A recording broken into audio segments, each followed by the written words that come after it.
오늘 이렇게 함께 예배하니까 너무 좋습니다. 이렇게 좌우에 계신 분들에게 이렇게 인사하셨으면 좋겠습니다. 예, 5월 가정의 달을 맞아서 한 가정, 한 여인의 이야기라는 시리즈로 사무엘상 1장, 2장, 3장의 내용들을 좀 살펴보기를 원합니다. 요즘 들어 부쩍 제 마음 깊이 와닿는 것이 있다면 제 두 딸이 정말 빨리 큰다는 거예요. 하루가 다르게 커요. 이제는 우리 둘째 주은이가 거의 저랑 비슷하게 먹는 것 같아요. 먹는 것 때문에 싸우는 일들이 잦아지더라고요. 그러면서 그런 아이들과 소통하는 것이 점점 더 어렵겠다라는 생각이 제 안에 드는 거예요. 어느 날 아침 우리 다은이를 라이드 하는데 제 옆에 있는 다은이가 눈 화장, 마스카라인가요? 엄마도 잘 하지 않는 마스카라를 제 옆에서 이렇게 올리는 걸 제가 이렇게 보면서 너무 낯설고 너무 당혹스럽고 그게 너무 재밌더라고요. 아, 그렇구나. 우리 다은이 주은이가 언제나 귀여운 당근이 쭈쭈가 아니구나. 당근이 쭈쭈는 우리 아이들의 애칭입니다. 언젠가는 내 품에서 떠날 아이들이구나라는 생각이 들더라고요. 분명 다은이 주은이 겉모습은 저와 똑같은 한국 사람입니다. 근데 요즘 들어서 이 한국말 하는 거를 얘네들이 그렇게 어색해해요. 야, 그렇구나. 앞으로 얘네들과 내가 어떻게 소통해야 될까 고민 아닌 고민이 점점 들기 시작합니다. 여러분, 진정한 소통이란 문자를 주고받는 게 아니잖아요. 참 소통은 마음과 마음이 연결되어 그 마음이 하나 되는 게 소통 아닙니까? 오늘 우리가 읽은 사무엘서 1장의 이야기도 바로 주제가 이 소통이라는 주제예요. 이 소통이란 사람들끼리만 어려운 게 아니라 하나님도 사람과 소통하는 게 참 어렵다 고백하시는 게 사무엘서 1장의 이야기입니다. 이번 주부터 살펴보는 사무엘서는요, 영적으로 굉장히 황폐해진 사사시대 말기를 그 배경으로 하고 있어요. 사사시대에서 왕정시대로 넘어가는 그 전환기, 그 과도기가 사무엘서 1장의 배경입니다. 사무엘서를 시작하면서 하나님은 한 가정의 이야기에 주목하세요. 에브라임 산지 라마다임 소빔에 있는 엘가나라 하는 사람입니다. 특별히 그의 아내 부림의 여인 한나가 사무엘서를 시작하는 이야기의 중심 인물입니다. 제가 청년들과 함께 사무엘서를 공부하는데요, 사무엘서를 읽고 또 읽고 또 읽으면 이 1장에 나오는 한나라는 여인이 주는 여운이요, 사무엘서를 끝까지 읽을 때까지 남아요. 그도 그럴 것이 사사시대에서 왕정시대로 넘어가는 그 이스라엘의 초대 왕 사울, 그리고 이스라엘의 진정한 왕 다윗을 누가 기름 붓죠? 한나의 아들 사무엘이 기름을 부어요. 그래서 사무엘서 전체의 이야기는 사실 기도하는 여인 한나가 끌고 가고 있는 것과 똑같다는 거지요. 그래서 문득 이런 예수님의 비유가 떠오르더라고요. 마태복음 13장. 또 비유를 들어 이르시되 천국은 마치 사람이 자기 밭에 갖다 심은 겨자씨 하나를 같으니 이는 모든 씨보다 작은 것이로되 자란 후에는 풀보다 커서 나무가 되매 공중의 새들이 와서 그 가지에 깃들이느니라. 여러분, 겨자씨 보셨습니까? 겨자씨가요, 참 작은 씨예요. 잘 보이지 않는 씨입니다. 마치 하나님께서 이 잘 보이지 않는 겨자씨처럼 아무도 주목하지 않는 그 촌 에브라임 산골에 있는 한 가정의 이야기를 우리에게 들려주면서 이 땅 가운데 하나님의 나라는 그렇게 소리 없이 그러나 영원토록 아름답게 세워져 가고 있음을 우리에게 들려주는 것 같더란 말이죠. 그런 의미에서 여러분, 부림의 여인 한나는요, 어떻게 보면 이 시대의 아픔을 그대로 보여주는 상징과도 같은 여인입니다. 이 사무엘서 1장의 배경이 어떤 시대를 말하고 있는지 사무엘서 3장 1절은 이때 이 상황을 이렇게 우리에게 들려줘요. 아이 사무엘이 엘리 앞에서 여호와를 섬길 때에는 어떻다고요? 여호와의 말씀이 희귀하여 그 하나님의 비전과 이상이 흔히 보이지 않았더라. 이스라엘 백성들은 어떤 백성들이에요? 하나님의 백성들이에요. 그 하나님의 백성들에게 무엇이 잘 들리지 않는다고요? 여호와의 말씀이, 하나님의 뜻이 잘 들리지 않더라는 거예요. 아니, 어떻게 이런 일이 벌어질 수 있어요? 하나님의 백성들에게. 우리는 사사기의 마지막 장, 마지막 절을 연결해서 살펴보면 왜 이스라엘 백성들에게 이런 시대가 펼쳐졌는지를 너무 잘 알 수 있죠. 그때에 이스라엘에 왕이 없으므로 사람이 각기 자기의 소견에 옳은 대로 행하였더라. 너무 유명한 말씀이죠. 사사시대 말기는 어떤 시대예요? 이스라엘의 왕이 하나님이신데 그 하나님의 백성들이 우리 왕이 하나님이신 것을 인정하지 않더라. 그래서 그들의 삶의 기준이 뭡니까? 내 생각, 내 의견, 내 소견이 그들의 판단의 기준이고 그들이 판단의 주체가 되어 살아가기에 하나님께서요, 당신의 백성들인데 당신의 마음을, 당신의 뜻을 담아서 전파해야 되는데 하나님과 소통하는 사람이 없더라. 이게 사무엘서 1장의 배경입니다. 태가 막힌 한나와 지금 이스라엘 백성들의 상황이 뭐가 달라요? 똑같지 않습니까?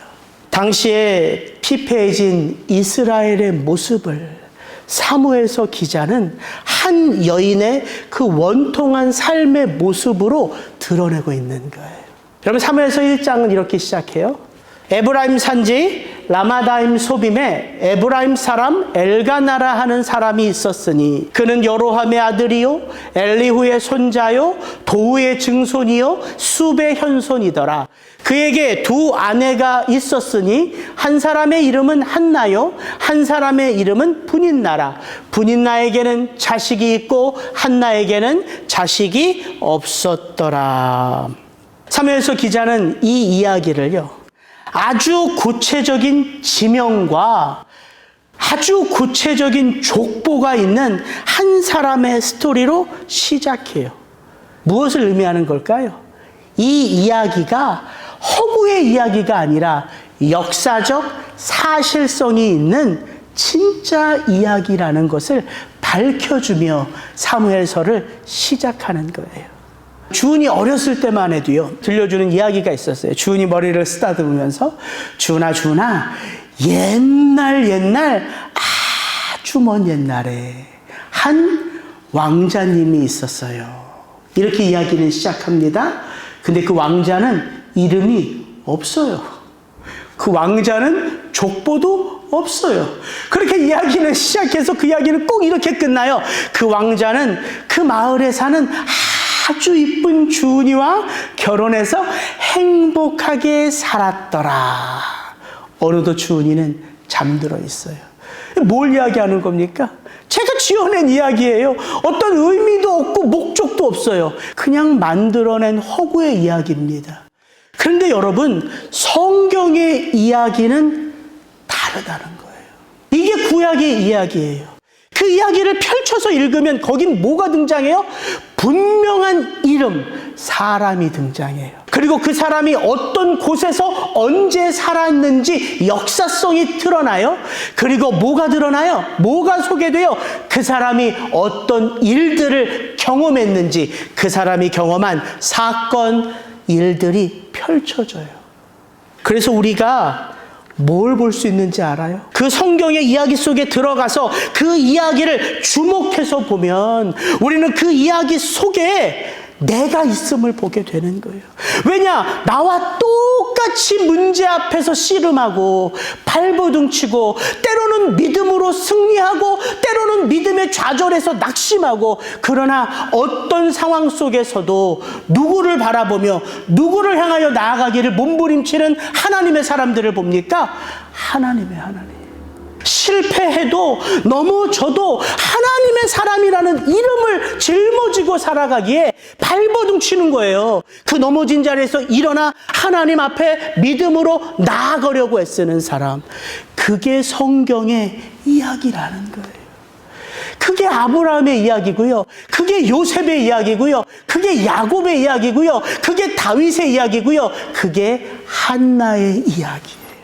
그래서 우리가 그 이야기 속에 빨려 들어가면 너나 할 것 없이 그 누구도 그 이야기 속에 사실 누가 있음을 봐요.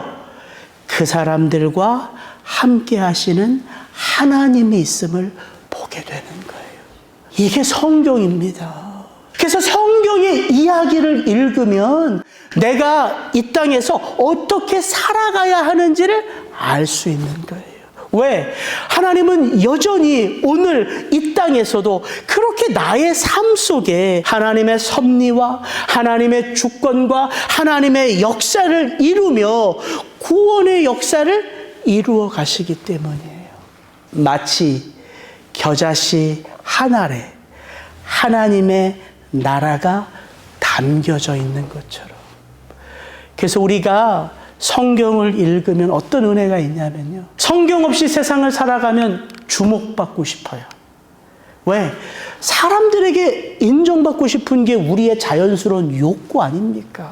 근데 성경 속에 들어가서 하나님의 사람들을 보고 그 사람들의 삶의 이야기를 펼쳐가시는 하나님을 만나면요.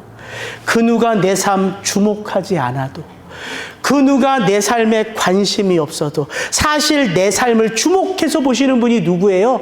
하나님이시잖아요. 그렇게 우리는 성경을 통해서 내가 그 하나님의 나라를 세워가는 하나님의 동역자인 것을 우리가 알게 되는 거예요. 그렇게 우리의 믿음은 성경 안에서 하나님의 구원의 역사를 보면서 오늘 나의 삶 속에도 그 역사가 통일하게 일어나는 것을 바라보면서 체험하면서 그렇게 우리의 믿음은 자라가는 것입니다. 그래서 여러분, 부림의 여인 한나의 이야기는 다른 이야기가 아닙니다. 저와 여러분의 인생 가운데 자주자주 만나는, 내 힘으로는 어찌할 수 없는 삶, 그때마다 우리가 하나님 앞에서 어떻게 내가 살아야 할까? 이게 우리의 궁금한 거 아닙니까? 내가 믿음으로 살아야 되는 것은 아는데 어떻게 살아가는 것이 믿음으로 사는 것인가? 하나님은 우리에게 막연하게 그 질문을 던져놓고 네 본능대로 살아라, 그게 믿음이다, 그렇게 말씀하시지 않고 성경에 많은 이야기를 담아 놓으면서 그들의 삶을 주목해서 보아라. 그래서 부림의 여인 한나의 이야기는 내 힘으로 어찌할 수 없는 내 삶의 그 문제 앞에서 내가 어떻게 믿음으로 살아야 하는지를 보여주는 우리 구원의 이야기라는 것입니다. 여러분, 이게 이야기의 파워예요. 그렇게 우리는 성경의 이야기 속에서 나를 직면하고 대면하면서 그렇게 우리 또한 우리의 삶 가운데 일어나는 크고 작은 많은 문제 속에서 스트럭을 하면서 그렇게 오늘 또다시 그 하나님을 향하여 믿음의 걸음을 한 걸음 한 걸음 옮겨가는 거예요. 그래서 성경의 이야기가 저와 여러분의 삶 속에 풍성해지는 것이 우리의 믿음이 자라가는 거예요. 그래서 여러분, 사무엘서를 제가 몇 장까지 강의할지는 모르겠지만 정말 요즘 사무엘서 하가 계속 생명의 삶이잖아요. 사무엘서를 계속 한번 읽어보세요. 한나의 이야기는 한나 개인의 이야기로 끝나지 않아요. 한나 집안의 이야기로 끝나지 않아요. 패역한 이 시대 가운데 하나님께서 한 가정 속에 있는 부림의 여인 한나를 통하여 어떻게 이스라엘의 왕정 시대를 펼쳐가는지 구원의 역사의 이야기로 확장되어 가는 거예요. 저는 가정의 달 5월을 맞아서 이 한나의 이야기 속에 좀 우리가 푹 빠져들어서 그녀가 체험했던 이 놀라운 하나님의 은혜를 나 또한 우리 가정 또한 체험하면서 야, 하나님의 말씀은 여전히 살아있는 능력의 말씀이구나. 이 은혜가 저와 여러분 모두에게 체험되어지기를 주의 이름으로 축복합니다.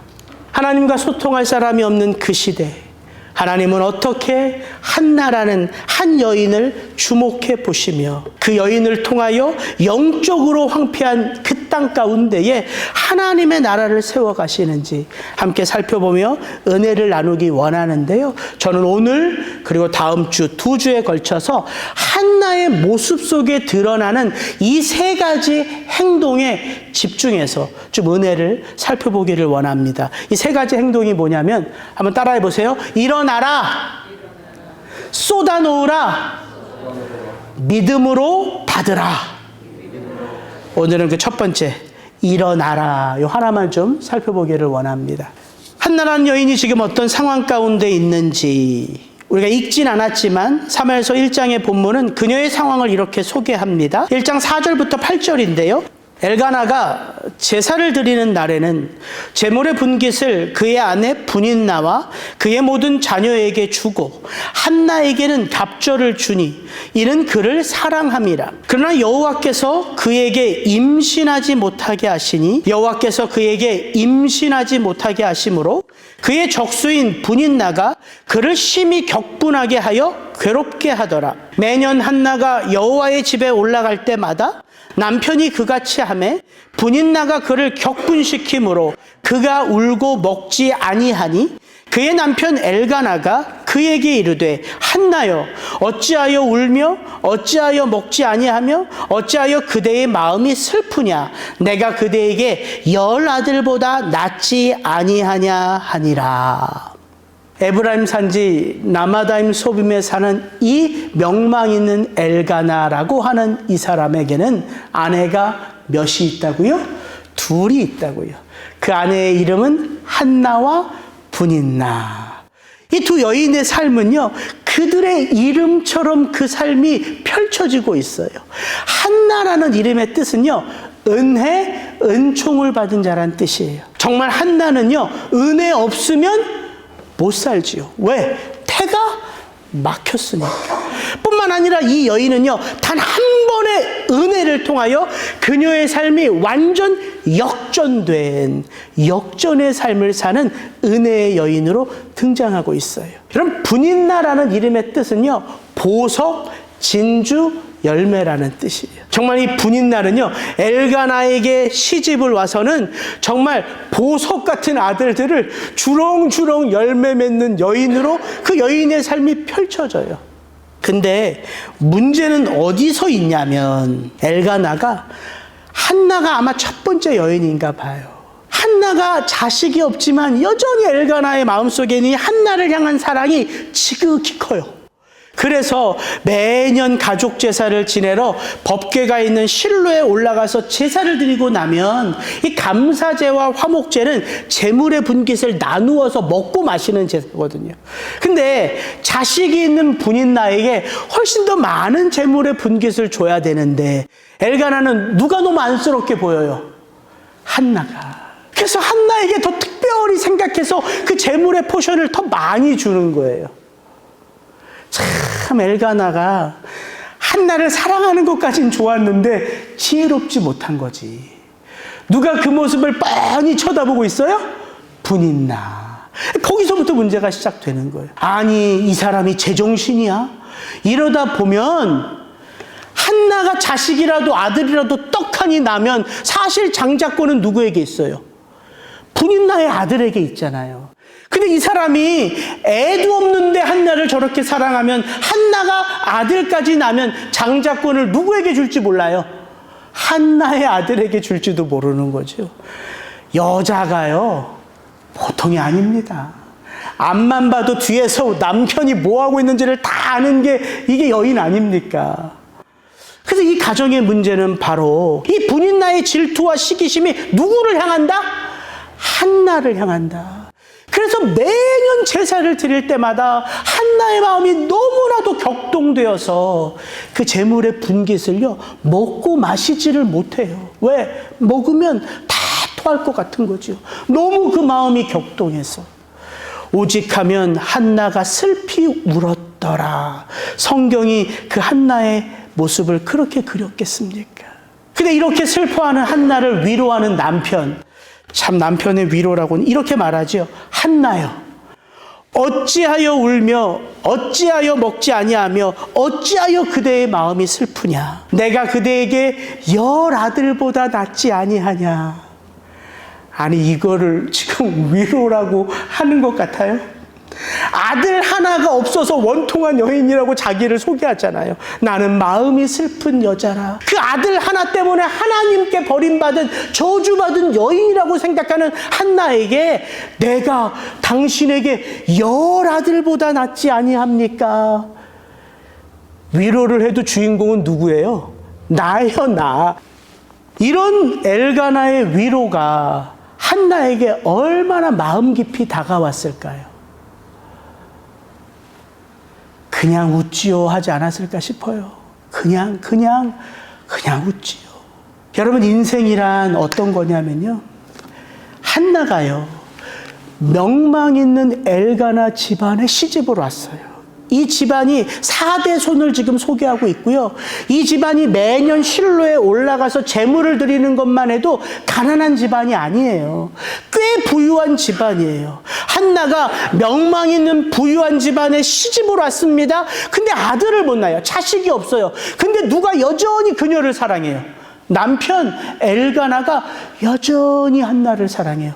그럼 된 거 아닙니까? 근데 한나가요, 자기에게 모든 것이 다 있어도 없는 것 하나 때문에 원통한 여인이라는 거예요. 이 한나에게 뭐가 없어요? 브닛나에게는 자식이 있고 한나에게는 자식이 없었더라. 여러분, 이게 인생이에요. 다 갖춘 것 같아도 하나 없는 것 때문에 원통한 삶, 다 있는 것 같은데도 하나 없는 것 때문에 저주받았다고 생각하는 삶, 이것이 인생이라는 거죠. 여러분, 잔치자리에 포도주가 떨어진지라, 이런 일들이 일어나는 게 인생 아닙니까? 정말 젊었을 때 열심히 수고해서 정말 쓸 만큼 벌었어요. 이제 마음껏 써야 할 때에 큰 병에 걸렸어요. 그게 인생이에요. 남들이 다 부러워하는데, 그깟 것 없어도 남편이 그렇게 사랑하는데, 근데 그 없는 것 하나 때문에 눈물로 밤을 지새는 게 인생이라는 거죠. 그래서 이야기거리가 되는 거예요, 이 한나의 이야기가. 근데 오늘 본문 9절을 보면 이 사무엘서 기자가 매년 엘가나 집안에서 일어나는 이야기를 쭉 기술하고 있다가 딱 9절에서는 특별한 모습, 한나의 행동 가운데 평소에는 보지 못했던 것을 이 사무엘서 기자가 봤어요. 그래서 그거를 기록해 놓고 있습니다. 9절 같이 한번 읽습니다. 그들이 실로에서 먹고 마신 후에 한나가 일어나니 그때 제사장 엘리는 여호와의 전 문설주 곁 의자에 앉아 있었더라. 뭐가 이게 특별한 거지? 이렇게 개역 성경을 보면 몰라요. 근데 주석을 보면, 여러분, 히브리어는 그 구문상 강조하고 싶은 단어를요, 그 문장의 가장 앞에 놓을 수 있어요.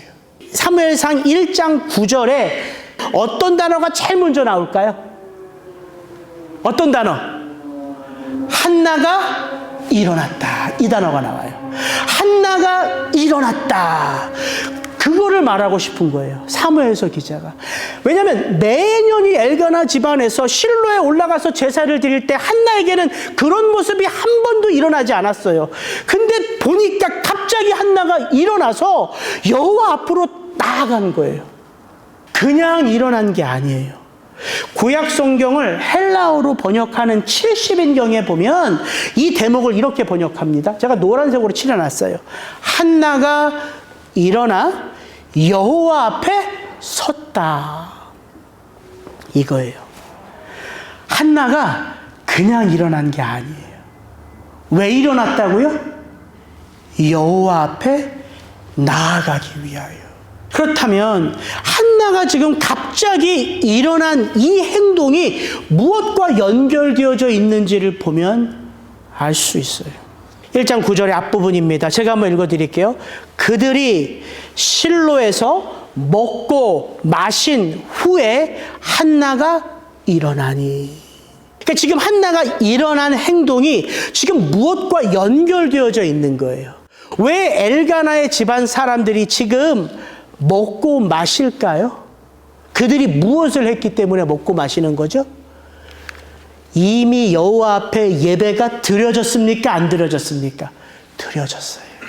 여호와 앞에 예배가 드려졌기 때문에 지금 제물의 분깃을 나누어서 먹고 마신 거예요. 근데 한나는 먹고 마셨을까요? 금식했을까요? 금식했어요.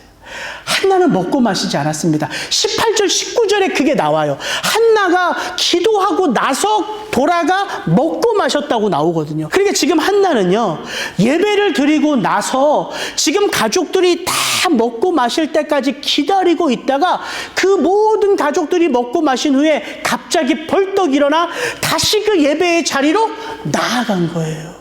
근데 왜 이게 저에게 믿음으로 다가오냐면, 사무엘서 기자는 한나의 이야기를 소개하면서 그녀의 태가 막힌 게 자연스럽게 태가 막힌 건가요? 아니면 누군가 그녀의 태를 막은 건가요? 하나님께서 그녀의 태를 막으셨다는 것을 1장 5절과 6절에 두 번이나 이야기해요. 1장 5절 같이 한번 읽습니다. 시작. 한나에게는 갑절을 주니 이는 그를 사랑함이라. 그러나 여호와께서 그에게 임신하지 못하게 하시니. 지금 한나에게 갑절을 주고 그녀를 사랑하는 건 누구예요? 엘가나예요. 한나의 남편 엘가나가 그녀가 너무 슬퍼하는 게 너무 안타까워서 예배를 드리면 그녀에게 갑절을 주는 거예요. 왜? 그녀가 사랑받고 있음을 느끼도록 하기 위해서. 그러나 여호와께서 그 한나가 엘가나의 사랑을 온전하게 느끼지 못하도록 누가 태를 막는다고요? 여호와 하나님이. 1장 6절 같이 한번 읽습니다. 시작. 여호와께서 그에게 임신하지 못하게 하심으로 그의 적수인 분인나가 그를 심히 격분하게 하여 괴롭게 하더라. 한나의 적수인 분인나가 그 한나의 마음을 또 격동케 하고 또 격동케 함을 마치 누가 조장하고 계신 것처럼 소개하고 있어요. 여호와께서 한나의 태를 막으심으로. 그러니까는 사무엘서 기자는 사무엘서 1장 한나의 이야기를 시작하면서 마치 지금 한나의 태를 막고 한나가 이렇게 괴로워하도록 누가 모든 것을 조장하고 있는 것처럼, 주장하고 있는 것처럼 보이는 거예요. 하나님이에요. 이게 복선이에요. 하나님이 마치 일부러 한나의 태를 막고 있는 것처럼 우리에게, 독자에게 보여주고 있다고요. 여러분 묻겠습니다. 한나가요, 진짜 원통한 대상은 누구일까요? 한나가요, 진짜 억울하여 내가 욕을 쏟아붓고 싶은 대상은 누굴까요? 분인나 1번, 2번 엘가나, 3번 하나님. 답은 뭐예요? 네, 3번 하나님이에요. 왜? 한나가 알거든요. 지금 내 태를 막으신 분이 누구신지를. 그래서 이게 너무 우리 마음속에 다가오는 거예요. 아니 도대체 어떻게 한나는 그렇게 그 하나님을 원망하고 증오하는 대상이었을 텐데 그 하나님을 향하여 갑자기 다시 일어나서 그 하나님 앞으로 나아갈 수 있었냔 말이에요. 어떻게? 무엇 때문에? 그 답이 뭐다? 그날, 그때 실로에서 드려진 예배 때문이라는 거예요. 예배 때문. 한나가 하나님 앞에 처음 예배했던 것입니까? 아니에요. 매년 몇 차례씩 그렇게 하나님을 예배했다니까요. 그때마다 격동케 되고 그때마다 원통해서 먹고 마시지 않고 금식하면서 또 슬피 울며 집으로 돌아오고 또 슬피 울며 집으로 돌아오고. 근데 왜 이때 한나는 하나님의 놀라운 은혜를 체험했느냐 하는 것이죠. 여러분, 우리가 이것을 제대로 알아야지만, 우리가 이것을 제대로 붙들어야지만 저와 여러분의 삶 속에도 시시각각으로 다가오는 그 문제, 그 아픔, 그 고난의 때에 우리의 영혼은 피폐해지고 우리의 감정은 다 말라져도 우리가 그렇게 그 자리에 주저앉아 있는 게 아니라 한나의 이야기처럼 우리 또한 믿음으로 일어설 수 있지 않겠습니까? 도대체 한나는 왜 그렇게 일어섰냐는 거예요. 어떻게 그렇게 일어설 수 있었냐는 거예요. 답이 뭐다? 예배 때문이다. 예배 때문이다. 여러분, 예배란 무엇입니까? 여러분, 이렇게 우리가 예배를 드리고 있잖아요. 제가 자주 예배에 대한 설교를 정말 많이 하는 편이거든요. 예배는 내 마음과 내 생각의 초점을 누구에게 맞추는 거예요? 예, 하나님께 맞추는 거예요. 그게 예배예요. 이 예배의 주인은 오직 한 분, 하나님이세요. 그래서 월십 아닙니까? 가치 있는 하나님에게 내 모든 전심을 다 드리겠습니다. 그런 예배가 우리의 삶 속에서 드려지면 어떤 일이 일어나는 줄 아세요? 너무 자연스러운 일이 일어나요. 내 인생의 주인이 누구신지를 알게 된다고요? 하나님이 하나님. 이게 예배의 정이고 이게 예배의 축복입니다. 우리가 왜 예배를 드려요? 내 인생의 주인이 하나님이신 것을 다시 깨닫고 다시 체험하고 다시 붙들고 삶의 문제 속으로 나아가는 거예요. 이날 한나의 예배가 바로 그런 예배였다는 거예요. 그녀의 인생 속에 지금 나의 원통하고 아파하고 슬퍼하는 이 문제의 핵심이 누구이다? 하나님이시다. 여러분, 그때 그 순간 그 예배에 우리의 기도는 달라지기 시작해요. 우리가 그런 예배를 기대하고 사모하는 거예요. 여러분, 생각해 보세요. 예배를 드리면서도요, 이런 마음 가질 수 있어요. 아, 요즘 목사님 설교가 좀 짧아지더니 오늘 또 길어지네. 예, 초점은 누구에게 가 있어요? 설교에 가 있어요. 설교에. 뭘 설교하는지는 중요하지 않아요. 그냥 설교가 긴 게 못마땅한 거예요. 근데 이렇게 한번 생각해 보세요. 예배가 끝이 났는데요, 그냥 내 마음속에요, 그 예배의 자리를 떠나고 싶지가 않은 거예요. 평생 목사님 그런 걸 내가 경험해 본 적이 없어서요. 목사님이 축도하시기 전에도 제가 나가는데 예배의 자리를 떠나고 싶지 않다고요? 근데 그런 예배가 있다고 한번 가정을 해보세요. 청년들을 제가 집회를 인도했는데 집회가 다 끝났어요. 그래서 청년들과 함께 숙소로 다 들어갔어요. 근데 숙소에 들어가 앉았는데 이제 자려고 침구를 폈는데 마음 가운데 다시 그 집회가 있었던 그 집회 예배의 자리로 나가고 싶은 마음이 제 안에 든다면 그 자리는 어떤 자리일까요? 누군가 나를 부르는 자리죠. 누군가 나를 만나고 싶은 자리죠. 예, 한나의 예배가 그런 예배였다는 거예요. 예배를 드렸는데, 아니 예배를 잘 드리고 그 원통한 마음을 다스리려고 하는데 이제 재물의 분깃을 가족들이 다 먹고 마시는데 갑자기 내 마음 가운데 하나님의 은혜가 폭포수처럼 밀려와서 이 자리에서 일어나 그 예배의 자리로 나아가지 않고서는 견딜 수 없는 그 예배가 바로 한나의 이 예배였다는 거예요. 그렇다면 한나가 그 예배의 자리에서 무엇을 느꼈는가? 이런 생각이 들었어요. 지금까지 그렇게 나의 삶을 격동케 했던 그 분인나의 격동케함. 평생 내 원수고 내 적이라고 생각해서 그녀 때문에 내가 원통해서 그렇게 많은 눈물을 흘렸는데 그 예배를 다 드리고 앉아서 먹고 마시는 장면을 보는데, 분인나가 먹고 마시는 것을 보는데 왜 분인나가 나의 삶 속에 내 옆에 저렇게 있었나 갑자기 깨달아지는 거예요. 하나님이 나를 위해서 붙여놓으신 사람이구나. 매년 1년에도 몇 차례씩 그 실로에 올라가서 제사를 드리는데 마음은 원통하죠. 눈물은 나죠. 먹으면 다 토해내죠. 한나라고 이제 난 실로에 못 올라가. 여보, 당신만 올라가요. 한나라고 그런 마음이 안 들었겠습니까? 더 이상 하나님 앞에 기도해도 내 음성은 안 들으셔. 그런데 그때마다 누가 손 내밀어요? 그 남편 엘가나가. 여보, 이번에 예배를 드릴 때 하나님이 당신에게 은혜를 주실지 어떻게 알아?